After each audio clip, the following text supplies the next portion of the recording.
সমন্বয়ক সার্জিস আলম থেকে শুরু করে সবাইকে একের পর এক গ্রেফতারের আওতায় এনে নিচ্ছে সেনাপ্রধান মিস্টার ওয়াকার।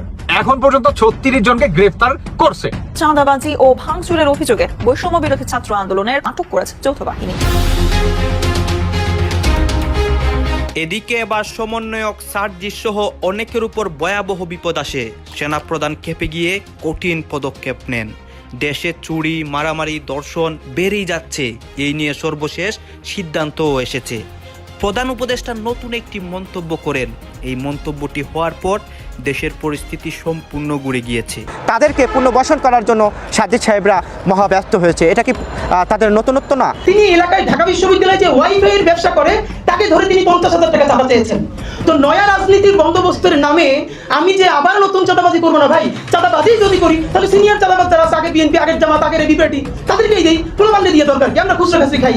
মুখে আমরা যত কথাই বলি না কেন, আসলে বাংলাদেশের রাজনৈতিক পরিস্থিতি খুবই খারাপ। এটা কোনো কারণ ছাড়া এমন কেউ নাই যে বিশ্বাস করেন না। ওয়াকাররা কখনো দেখেছেন যে 24-এর বর্ষা বিপ্লবের শহীদদের প্রতি শ্রদ্ধা জানিতে? শহীদ ফ্যামিলির যে কথা করার ব্যাপারে বাদই দিলাম, কখনো উচ্চারণ করছে শহীদের কথা করে নাই। একদল তো ওয়াকারের বিপ্লবের নেতা বানায় দেয়। ওয়ালকার তোর ফাঁস করে দিছে কেমনে এই ক্যাশ প্রেমিক জেনারেলরা দেশ প্রেমিক জেনারেল বনে গেছে, এখন দেশের সেবা করিচ্ছে। বাংলাদেশে ইউনূস কি খুব একটা ভালো জায়গায় রয়েছেন? এই প্রশ্নের উত্তর যদি দেওয়া হয় তাহলে অনেকেই বলবেন না। অর্থাৎ এখন বাংলাদেশে খুব একটা ভালো জায়গায় নেই ইউনূস। সার্জিস আলম যদি মনে করেন বাংলাদেশটা বাপের তাল্লুক, তাহলে তিনি বলবেন যে উমুকের বিচার এইভাবে চাইবেন, উমুকের বিচার এইভাবে চাইবেন না। যদি আওয়ামী লীগের দোষরের বিচার করতে হয়, আগে হাসনাত এবং সার্জিসের বিচার করে।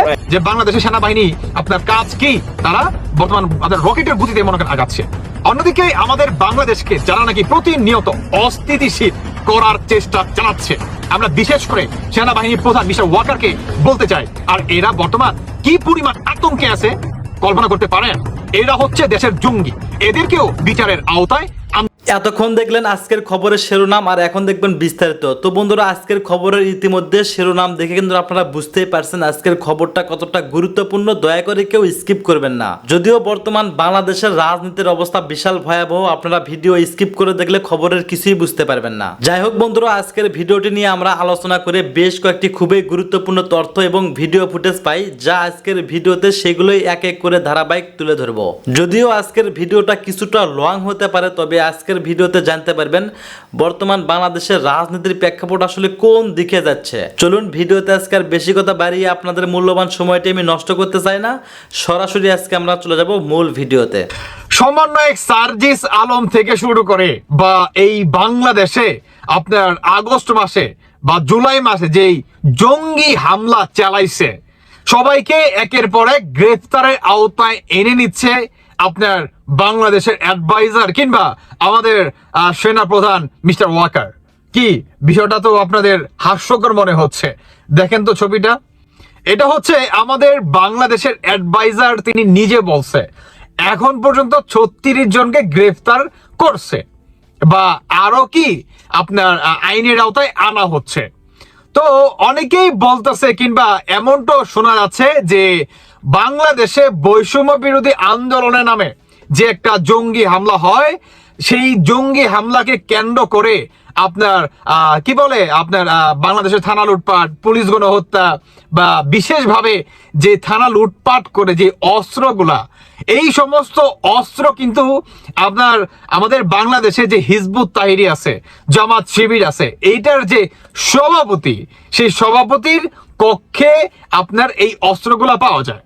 এবং আমাদের বাংলাদেশের আপনার সেনাপ্রধান মিস্টার ওয়াকার, তিনি গতকালকে আফ্রিকা সফর শেষ করে আসতেই না আসতেই এই তদন্তটা চালায় এবং সেখান থেকে এতগুলো অস্ত্র কালেক্ট করে কিংবা উদ্ধার করে আমাদের বাংলাদেশের পুলিশ বাহিনী এবং সেনাবাহিনী একত্র হয়ে। এখানে আপনার অনেকটা এভাবে শোনা যাচ্ছে যে আপনার এই সার্জিস আলম তিনি জনগণের বা জনগণকে শহীদ মিনারে এসে কিন্তু একটা বক্তব্য দেয় জাতির উদ্দেশ্যে, এবং সেখানে তিনি কিন্তু বলে যে এই আন্দোলনের পিছনে অন্যতম মাস্টার মাইন্ড হচ্ছে ছাত্র শিবির সভাপতি। তো তাকে তো গ্রেফতার করছে, তাহলে কি সার্জিস এই নাটের গুরু, মানে তিনি সব জানতেন। তিনি কি সব জানতেন যে বাংলাদেশে কার কাছে কোন অস্ত্র আছে, পুলিশকে কারা মারছে, থানা লুটপাট কাদের নির্দেশনা কিংবা কাদের হুকুমে হয়েছে, কারা এটাকে প্রটোকল করছে, কিংবা কারা বা কাদের মাধ্যমে এতগুলো অস্ত্র কালেক্ট করছে কিংবা পুলিশ গণহত্যা করছে, সমস্ত কিছু ব্রাই ডাটা এই সার্জিস আলম কিন্তু জানে। তাহলে সার্জিস আলমকে কেন গ্রেফতার করা হচ্ছে না? আমার প্রশ্ন হচ্ছে, যেখানে সার্জিস আলম তিনি নিজে জনগণের মাধ্যমে আইসা বলল যে সত্য কখনো লুকায় থাকে না, একদিন না একদিন সেটা প্রকাশ্যে আসবেই। তাহলে এখন তো সবাই বা আমরা সবাই জানি বা বিষয়টা প্রকাশ্যে আসলো, তাই না, যে আপনার পুলিশ গণহত্যা করছে কিংবা থানা লুটপাট করার যে অস্ত্রগুলা, সেই অস্ত্রগুলা ছিল শিবিরের মেন যে সভাপতি তার কক্ষ করে। তাহলে সমস্ত কিছু আপনারা উদ্ধার করলেন, সেখানে সার্জিস আলম তিনিও প্রকাশ করলো। তাহলে আপনারা কেন এখন পর্যন্ত সার্জিসকে গ্রেফতার করা হচ্ছে না? বলেন কেন করতেছেন না? সার্জিস আলমকে কেন গ্রেফতার করতেছেন না বলেন? তবে আমরা শুনতে পারতাছি যে বাংলাদেশের সেনাবাহিনীর প্রধান মিস্টার ওয়াকার, তাকে জাতিসংঘ থেকে একটা সুপার পাওয়ার দেওয়া হয়েছে, সুপার ডুপার একটা পাওয়ার। সেই পাওয়ারটা হচ্ছে যে বাংলাদেশের সেনাবাহিনীর প্রধান তারা বর্তমান বাংলাদেশকে আপনার বা বাংলাদেশের জনগণের ভিতরে শান্তি ফিরিয়ে আনার জন্য কিংবা বাংলাদেশে একটা সর্বদলীয় নির্বাচন কি এটার আয়োজন কিভাবে করা যায় বা জনগণের নিরপেক্ষ ম্যান্ডেটের মাধ্যমে একটা সরকার প্রতিষ্ঠিত করা, এই সম্পূর্ণ দায়িত্ব কিন্তু আপনার জাতিসংঘ কিন্তু মিস্টার ওয়াকারকে কিন্তু দেন বা আমাদের বাংলাদেশের সেনাবাহিনীর উপরে কিন্তু আসে। এখন এই সেনাবাহিনী এই কাজটা কতটুকু সাকসেস করতে পারবে এটা হচ্ছে দেখার বিষয়। তবে আমরা কিন্তু দেখতে পারতেছি যে বাংলাদেশের সেনাবাহিনী আপনার কাজ কি, তারা বর্তমান আপনার রকেটের গতিতে মনে করেন আগাচ্ছে। অন্যদিকে আমাদের বাংলাদেশকে যারা নাকি প্রতিনিয়ত অস্থিতিশীল করার চেষ্টা চালাচ্ছে, আমরা তাদের উদ্দেশ্যে বলে দিতে কিংবা আমরা বিশেষ করে সেনাবাহিনীর প্রধান মিস্টার ওয়াকারকে বলতে চাই, একটা ছবি দেখেন যে শাহাবুদ্দিন চপ্পু আর সেনা প্রধানকে কিভাবে সাহায্য করা হবে বা সাহায্য করা যায়। ভাবতে পারেন যে এদের পাছায় কি পরিমাণ বর্তমান চুলকানি শুরু হয়ে গেছে আর এরা বর্তমান কি পরিমাণ আতঙ্কে আছে কল্পনা করতে পারেন? এরা হচ্ছে দেশের জঙ্গি, এদেরকেও বিচারের আওতায় আনতে হবে। আমি বাংলাদেশের সেনা প্রধান মিস্টার ওয়াকারের উদ্দেশ্যে বলতে চাই, আপনাকে জাতিসংঘ থেকে বর্তমান সুপার ডুপার একটা পাওয়ার দেওয়া হয়েছে। অতএব তাহলে আমাদের বাংলাদেশকে যারা নাকি প্রতিনিয়ত বহির্বিশ্বে থেকে অস্থিতিশীল করার চেষ্টা চালাচ্ছে কিংবা আপনি বা আপনার এই অ্যাডভাইজাররা যারা নাকি বাংলাদেশের অন্তর্বর্তী, এরা সবাইকে গ্রেফতার করতেছে। বেশ ভালো কথা, জাতিসংঘের পার খায়া জাতিসংঘের ঠেলা খায়া। তাহলে এই যারা নাকি বহির্বিশ্বে থেকে আমাদের বাংলাদেশকে প্রতিনিয়ত অস্থিতিশীল করতেছে কিংবা ডিরেক্ট আমাদের বাংলাদেশের রাষ্ট্রপতিকে আর সেনা প্রধান মিস্টার ওয়াকারকে এভাবে হুমকি ধমকি দেয়, এদেরকে কেন বা কিংবা এদের এগেনস্টে আপনার শক্ত একটা অবস্থান আপনি নিচ্ছেন না কেন, বা আমরাই বা এটাকে এখন পর্যন্ত দেখছি না কেন? বলেন ঘাটতিটা কোথায়? আপনি কি তাহলে ভয় পান এই জঙ্গিবাদীদের? যেখানে আপনাকে কি বলে জাতিসংঘ থেকে বা আমেরিকা থেকে ডিরেক্ট আপনাকে সুপার পাওয়ার দেওয়া হইল, সেখানে আপনি কেন ভয় পাচ্ছেন? বলেন কেন ভয় পাচ্ছেন? আমরা এটার একটা উপযুক্ত জবাবের দাবি জানাই, উপযুক্ত জবাব। সেনাপ্রধান মিস্টার ওয়াকার, আশা করি আপনি আমাদেরকে নিরাশ করবেন না। অন্যদিকে আপনি বা আপনার বাহিনী, এটা খুবই আনন্দের কথা যে যারা নাকি বাংলাদেশের প্রতিনিয়ত অস্থিতিশীল করছে কিংবা বাংলাদেশে যে একটা জঙ্গি হামলা হয়েছে, প্রতিনিয়ত আপনারা একে একে সবাইকে গ্রেফতার করতেছেন। আমরা আশাবাদী সার্জিস আর হাসনাতকেও গ্রেফতার করা হোক, কারণ এদের মূলত মাস্টার মাইন্ড হচ্ছে এই দুই কালাপাঠা, একটা হচ্ছে দলাপাঠা আর একটা হচ্ছে কালাপাঠা। এই দুই পাঠাকে আপনারাও অতি দ্রুত আইনের আওতায় আনেন, আমরা এই দাবি জানাচ্ছি। যেখানে সার্জিস আলম নিজের মুখের কথা যে সত্য কখনো লুকায় থাকে না, অতএব সার্জিস সব জানে, এই সার্জিসকেও গ্রেফতার করা হোক।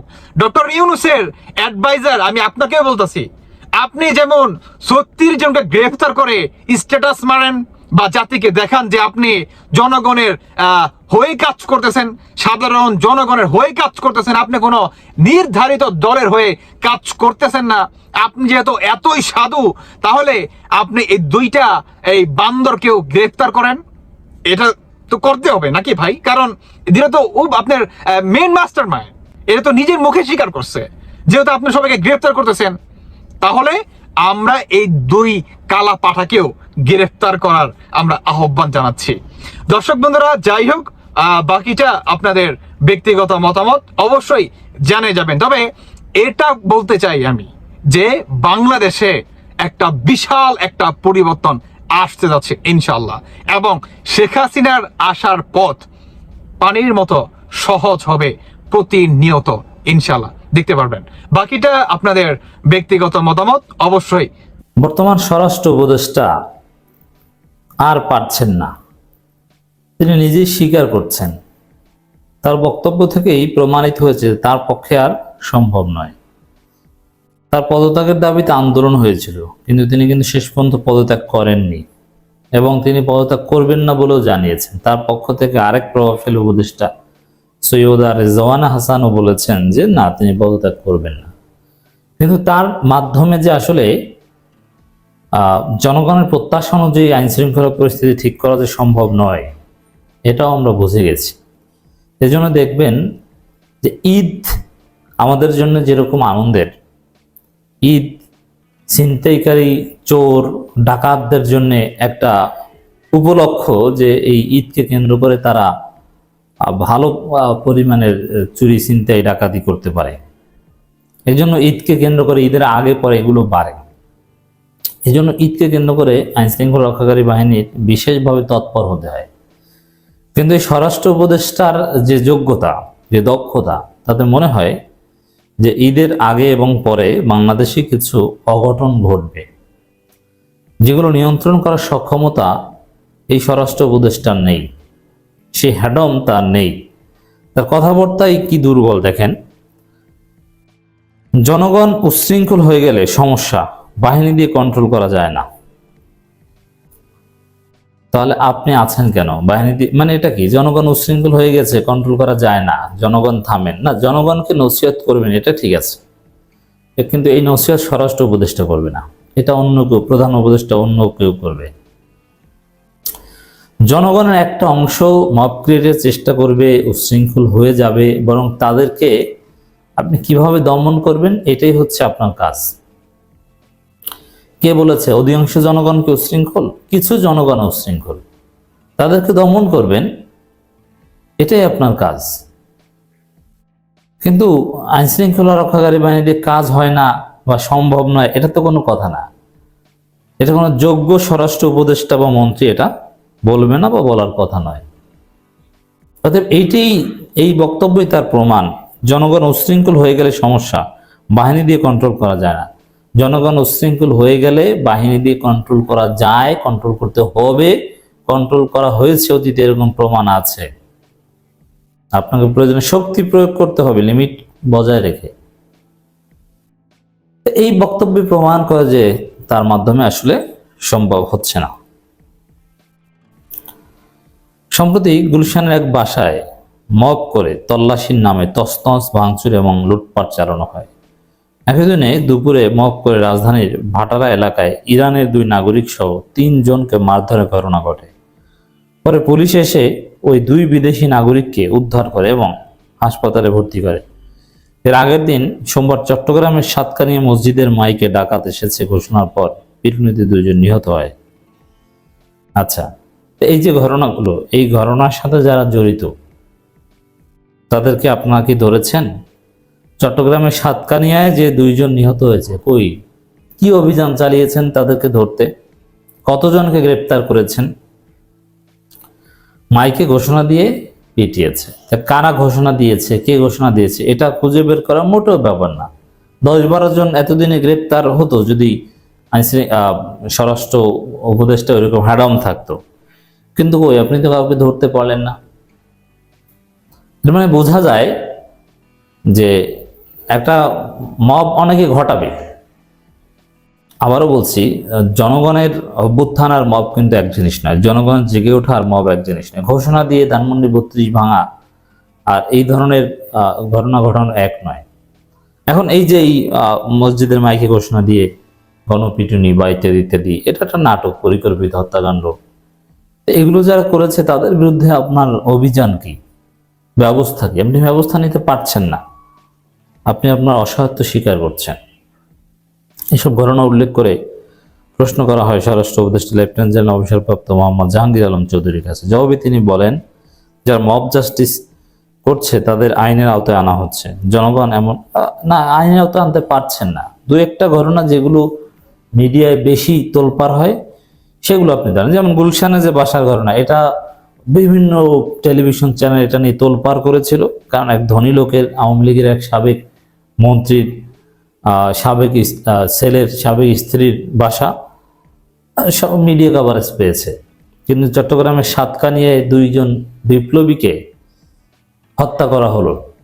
এখন তাদের পক্ষে তেমন কেউ কথা বলছে না, তারা যে দল করে জামাত ইসলামী, তারাও তাদেরকে স্বীকার করতে চাইছে না। এটা নিয়ে তোলপাড় নেই, আপনারা কাউকেই ধরছেন না। তোলপাড় তৈরি করলে ধরেন, না হলে ধরেন না, এভাবে তো হয় না। মানে মিডিয়া হাইপে চলেন আপনারা। জনগণ এমন উচ্ছৃঙ্খল হয়ে গেলে অনেক সময় কিন্তু সমস্যা হয়। বাহিনী দিয়ে তো সব কন্ট্রোল বা নিয়ন্ত্রণ করা যায় না। গত 6 মাসে মব জাস্টিস কমছে না। বাসা বাড়িতে ঢুকে মব জাস্টিস সহ বিদেশিদের উপর মব জাস্টিসের মতো হামলা ঘটনা করছে। আবারও বলছি, আওয়ামী লেসপেন্সারদের কোথাও ধরা কিংবা ধোলাই দেওয়া আওয়ামী লীগকে, আর ওই বিদেশিদেরকে ধরা, এটা কিন্তু এক নয়। অথবা কেউ ওড়না পড়েছে কিনা এটা প্রশ্ন করা, এটা কিন্তু এক নয়। আমরা ধানমন্ডি 32 ভাঙার পক্ষে, ওই টিপের অপারেশনের পক্ষে, যেটা ঘোষণা দিয়ে ক্যামেরার সামনে। কিন্তু এইসব কাজ যারা করবে, বিদেশিদেরকে ডিস্টার্ব করবে কিংবা কেউ ওড়না পড়েছে না পড়ে না এটা জিজ্ঞেস করবে, তারা কিন্তু আমাদের দলের নয়, তারা হচ্ছে বিশৃঙ্খলা সৃষ্টিকারী। বাসা বাড়িতে ঢুকে মব জাস্টিস, বিদেশিদের উপর মব জাস্টিসের মতো হামলা ঘটনা করেছে। এই বিষয়ে জানতে চাইলে স্বরাষ্ট্র উপদেষ্টা বলেন, আমি দ্বিমত করব না, হচ্ছে, তবে যেখানে হচ্ছে সঙ্গে সঙ্গে আমরা আইনের আওতায় নিয়ে আসি। সঙ্গে সঙ্গে পারছে না, পুলিশের উপর হামলা হচ্ছে, এক্ষেত্রে জনগণকে সচেতন করতে হবে। জনগণ এমন উশৃঙ্খল হয়ে গেলে অনেক সময় কিন্তু সমস্যা হয় না, বাহিনী দিয়ে কন্ট্রোল করে। আচ্ছা, পুলিশের উপর হামলা হলে সেনাবাহিনী কি করে? সেনাবাহিনীর উপর তো হামলা হওয়ার কথা নয়। সেনাবাহিনীকে ম্যাজিস্ট্রেসি পাওয়ার দিয়েছেন, কই? সেনাবাহিনী তো আঙ্গুল চুষে কিছু করতে দেখি না। ম্যাজিস্ট্রেসি পাওয়ার নিয়ে এরা মশা মারে। মানে সেনাবাহিনী যে অদক্ষতার পরিচয় এবার দিচ্ছে, বাংলাদেশের সেনাবাহিনী হাসিনা যে আসলে ধ্বংস করে দিয়ে গেছে তার প্রমাণ। কোনো পেশাদারিত্ব নেই, কিছু পারেই না। সেনাবাহিনীকে তো কেউ গোনে না, ঠোলার মতো মনে করে অনেকটা। কোথাও কোনো অ্যাকশন তো দেখি না। সেনাবাহিনী যেখানে যাবে, আসছে, অপরাধীরা বলেও আর ওই অপরাধের কথা চিন্তা করবে না। একসময় সেনাবাহিনী এরকম ইমেজ ছিল। কিন্তু ওয়াকারুজ্জামান কি করেন? বাহিনীটাকে কি বানিয়েছেন? না ইচ্ছা করে সহযোগিতা করছেন না ডক্টর ইউনূস সরকারকে। তিনি বলেন, আমাদের ছেলে মেয়েদের কন্ট্রোল করার জন্য মা বাবা আত্মীয় স্বজন যেমন বড় ভূমিকা পালন করে, এক্ষেত্রে আপনাদেরও সাংবাদিক একটা বড় ভূমিকা পালন। ওই ছেলে মেয়ে কন্ট্রোল করা আর ওই আইন শৃঙ্খলা পরিস্থিতি কন্ট্রোল করা, এটা থিওরিতেই সমস্যা আছে এই স্বরাষ্ট্র উপদেষ্টার।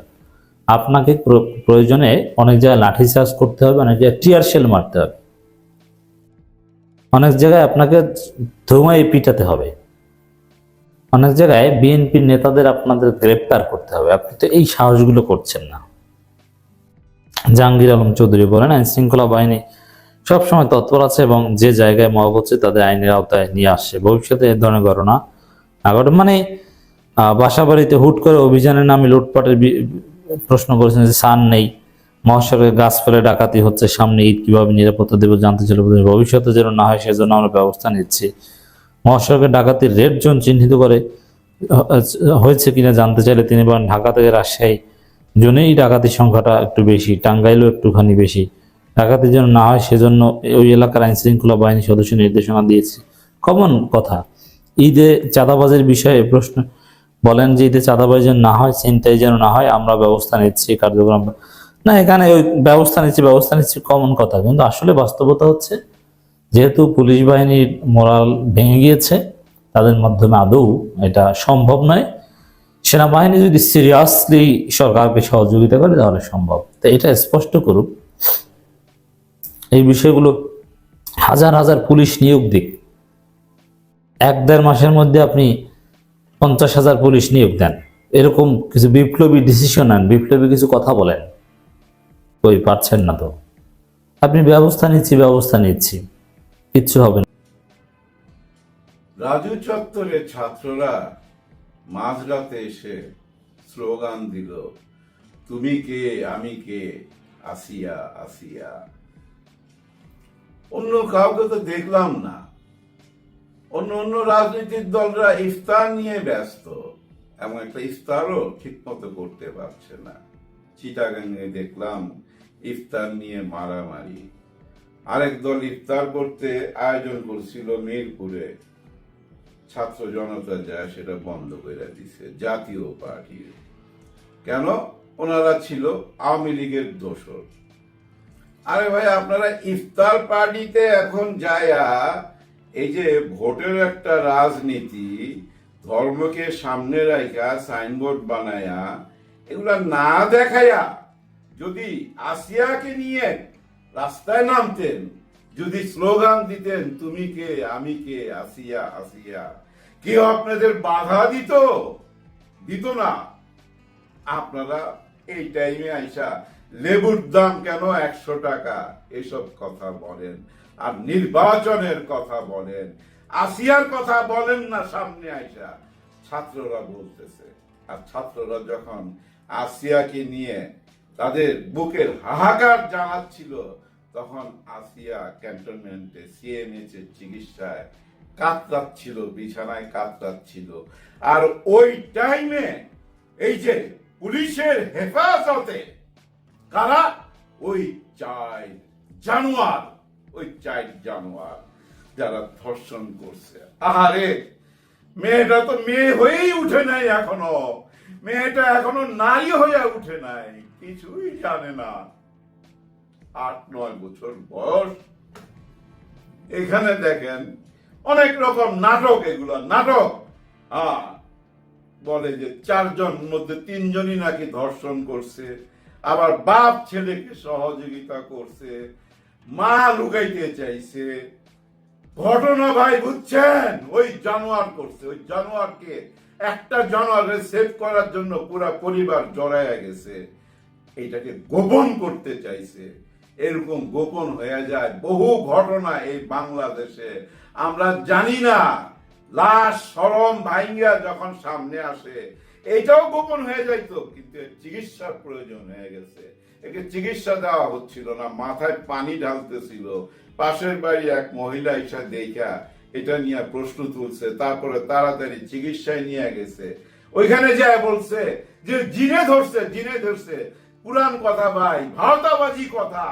এটা কইলা এটাকে অন্যদিকে ডাইভার্ট করতে চাইছিল, কিন্তু ডাক্তার যখন বুঝা ফেলাইলো যে না, এটা তো অন্য কেস, তার রক্তক্ষরণ হচ্ছে, তখনই ওই যে শাশুড়ি জানোয়ারটার বউ পালায় গেছে। এরা এখন পুলিশ হেফাজতে, সিএমএইচ এ কাতরাচ্ছে আসিয়া। ছাত্ররা আত্মনাদ করতেছে রাজু চত্বরে সকালবেলাও, আর পুলিশ হেফাজতে, মানে পুলিশের নিরাপত্তায় চলে গেছে ধর্ষণকারী।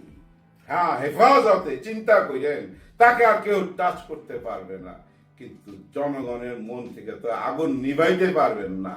আদালত পাড়ায় যখন নিচ্ছিল, তখন কি ঘটনা ঘটলো দেখেন নাই? এটাই ক্ষোভ, মানুষের ভিতরে ক্ষোভ।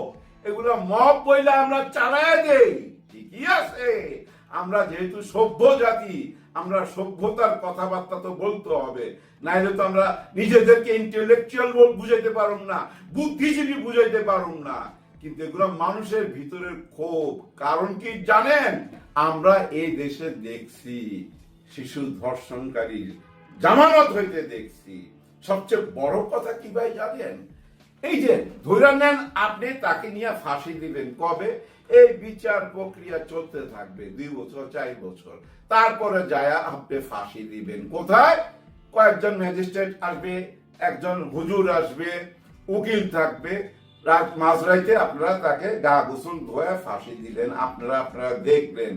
কিন্তু এই দৃশ্যটা যদি দেখতে পাইতো যে ধর্ষণ হয়েছে, তার মা, তার বাবা, তার পরিবার, যে তার মেয়ের জীবন যে নষ্ট করছে, তাকে দেখতে চায়, চোখের সামনে দেখতে চায়। যদি দেখতে পাইতো, আমরা কি এগুলো দেখতে পাই? আমরা শুধু দেখতেছি। আমি মনে করেন আজীবনই শুনে আসতেছি ধর্ষণকারী ধরা পড়তেছে, কখন বিচার হইতাছে এগুলো দেখি না। দুই একটা কথা শুনি ফাঁসি হয়েছে, কিন্তু এই ফাঁসি তো গোপনে হয়, এটা হইতে হবে প্রকাশ্যে, মানুষের চোখের সামনে।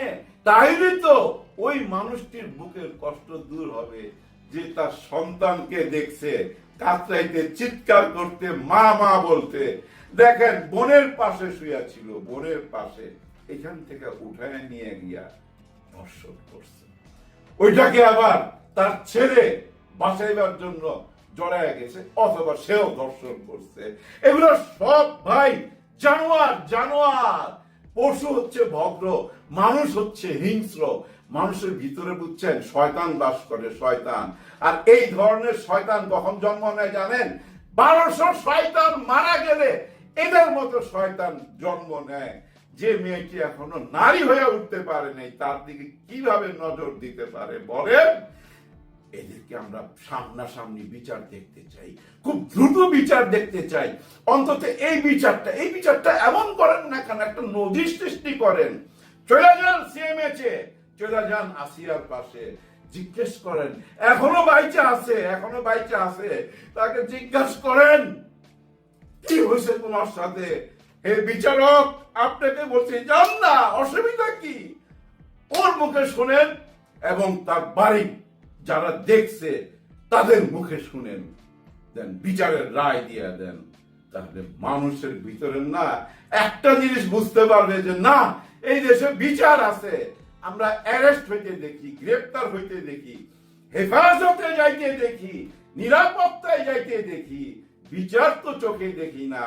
আপনি একটা জিনিস খেয়াল করে দেখেন ভাই, যদি বিচারের রায়টা এমন হইতো, ধইরা নেন এমন হইতো যে কালকে তাকে স্টেডিয়ামে কাতাল করা হবে, তাহলে সবাই যাইতো, দেখতো, এবং ওই মাটা দেখতে পাইতো, ওই বাবাটা দেখতে পাইতো, পরিবারটা দেখতে পাইতো, যাদের বুকের ধর তারা হারাইছে তারা দেখতে পাইতো।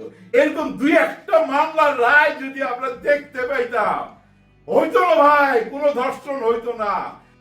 গত এক মাসে যে হারে যতগুলা ধর্ষণ মামলা আমরা শুনতেছি, দেখতেছি সোশ্যাল মিডিয়ার বদলতে, আপনি দেখেন একটা জিনিস বিচার করেন, গত 1 বছরের ইতিহাস কেন, গত 10 বছরের ইতিহাস বাই করেন সৌদি আরবের বা যে দেশগুলা কোরআনের আইন মাইনা চলে, সেই দেশগুলার ইতিহাস বাই করেন, দেখেন তো গত 10 বছরে এতগুলা ঘটনা ঘটছে কিনা। নো, ঘটবে না। চোখের সামনে যখন ওই দৃশ্য দেখবে, এই যে আমরা দেখি না ভাই, অনেক ভিডিওতে দেখি না, ওই যে আয়না জুম্মাবারে সবাই সামনে কাতল করে, তলোয়ারটা খুইলা যখন হাতে নেয় এবং সামনে দেখবেন যে একটা স্কার্ফ বিছায় দেয়, ইসলামিক স্কার্ফ যেটা, ওটা বিছায় দেয় যেন মুন্ডুটা এখানে পড়ে, যেভাবে তলোয়ার তোলে, আর চারিদিক থেকে আল্লাহু আকবার ধ্বনি তোলে। ওই ধ্বনি মিডিয়ার মাধ্যমে জানেন পুরো দেশে পৌঁছায় যায়। শয়তানও তো ভালো হয়ে যায় ভাই, শয়তানও ভালো হয়ে যায়। বুঝুন না কেন? বিচার বিভাগের উপরে না আমাদের আস্থা আনতে হবে। কিভাবে আস্থা আনবো? আপনারা বিচার করেন। ওই যে লম্বা প্রসেসে যদি ফেলা দেন, কিচ্ছু হবে না। যেমন এই যে বাংলাদেশের যে নরহত্যা হয়ে গেল, তার বিচার আপনারা ফেলে দিচ্ছেন এমন প্রক্রিয়ায়। গত 7 মাসে খালি দেখলাম ওই যে আদালত পাড়ায় থেকে জেলখানা, জেলখানা থেকে আদালত পাড়ায়, হেলমেট পরায়, ওই যে নিরাপত্তা দিয়া, বুলেট প্রুফ জ্যাকেট লাগায়া, আগে যাইতো মাথা নত কইরা, এখন নিয়ে যায় পিছনে হাত বাইন্দা। আবার বলে কি পড়ো, মুজিবরের আদর্শে সংগ্রাম কইরা বাইচা থাকতে হবে, সংগ্রাম চলবে। চিন্তা করেন আজকের বর্তমানে যে দেশের এই পরিস্থিতি, বুঝছেন, এই পরিস্থিতির জন্য কারা দায় আপনারা বুঝে নিবেন। লাস্ট ভাষণে, এই যে নারী দিবসের ভাষণে ডক্টর মোহাম্মদ ইউনূস স্যার কিন্তু একটা কথা বলছেন, যে কথাটা এর আগেও বলছে, দেশ এমন একটা পরিস্থিতির মাধ্যমে যাচ্ছে, ধরে নেন যুদ্ধকালীন অবস্থা চলতেছে, মানে যুদ্ধের মধ্যে যেরকম পরিস্থিতি থাকে সেই পরিস্থিতি, আগের সেই যুদ্ধ ভাইবেন না, বর্ডারে গিয়া গোলাগুলি করা, ট্যাঙ্ক নিয়ে ঢুকা যাওয়া, ওই যুদ্ধের দিন শেষ ভাই। এখন হলো মিডিয়া যুদ্ধ। ওই মিডিয়া যুদ্ধের কথা বুঝাইছে। ওই মিডিয়া যুদ্ধের মধ্যে আমরা হেরে যেতে চাই না। আমাদের দেশটাকে জঙ্গি দেশ বানাবার জন্য অনেক অপকর্ম করতেছে।